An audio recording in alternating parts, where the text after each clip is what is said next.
একটা মেয়েকে জিজ্ঞেস করেছিলাম, তুমি তো তোমার ভালোবাসার মানুষটাকে বিয়ে করতে পারো নাই, কেমন কাটছে এখন সংসার? ওরে মিস করো না? একজনকে মনে রেখে আরেকজনের সাথে সংসার করতে কেমন লাগে?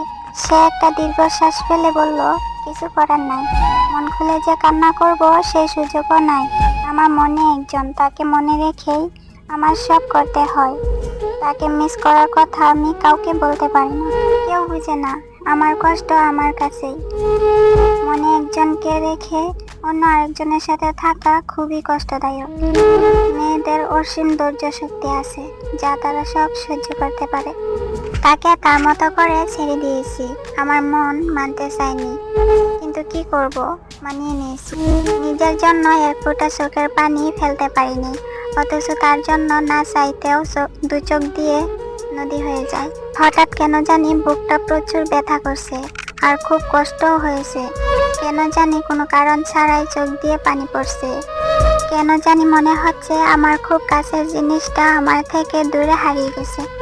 ঘৃণা করতেই হবে এমন কোনো কথা নেই, তবে মাঝে মাঝে মানুষ মন থেকে উঠে যায়, সে যেই হোক, বন্ধু কিংবা কাছের মানুষ।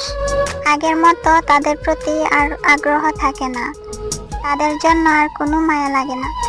চোখের সামনে সারকার হইতে দেখলেও বলতে ইচ্ছে করে না যে তোমার কি খুব কষ্ট হচ্ছে। ঘৃণার চাইতেও আগ্রহ হারানো বেশি ভয়ঙ্কর। তোমাকে পাওয়ার জন্য অনেক বায়না করেছি, জেদ করেছি, কান্না করেছি, কিন্তু আজ তোমাকে একটা কথা বলতেছি, শুনো। কাছে আর ফিরে আসার দরকার নাই। যদি কখনো আমাকে খুব মনে পড়ে, আমায় বরং তোমার কল্পনায় অনুভব করে নিও।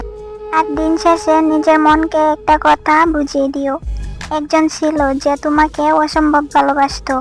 সেই মানুষটাই আজ অনেক অভিযোগ আর অভিমান নিয়ে তোমার থেকে অনেক দূরে চলে গেছে।